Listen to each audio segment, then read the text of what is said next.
Mai 1940, début de l'offensive des armées hitlériennes contre les démocraties occidentales.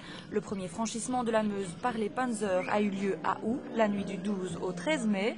À Aulnoistia, Belges et Français se sont battus et résistèrent pendant 2 jours aux forces allemandes. Les soldats français ont reçu l'ordre de tenir la position ici, qui était presque une position fortifiée naturelle de Aulnoistia. Et donc il y a eu 250 soldats français qui sont tombés dans et autour de notre village.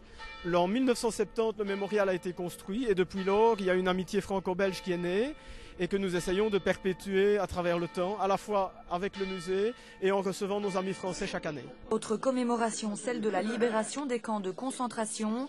Dans le village, le groupe de reconstitution historique HMRA nous plonge dans l'ambiance de l'époque. Alors c'est une association qui fait des reconstitutions historiques.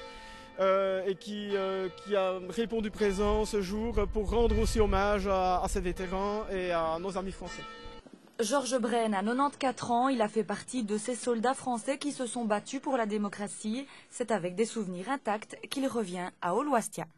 Ah ben j'étais où est le mémorial là, et puis on avait quelques armes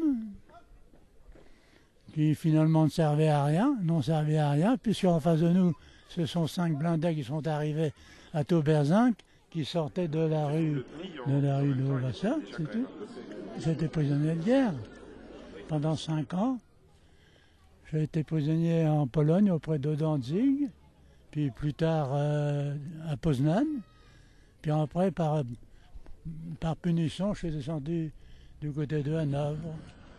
J'ai eu 2 fois 1 mois de prison et 1 fois 6 jours. Il faut que les jeunes générations comme moi, qui, je vais vous le dire, à moins de 60 ans quand même, se souviennent des sacrifices qui ont été faits par les soldats de l'époque. Il ne faut jamais oublier ça.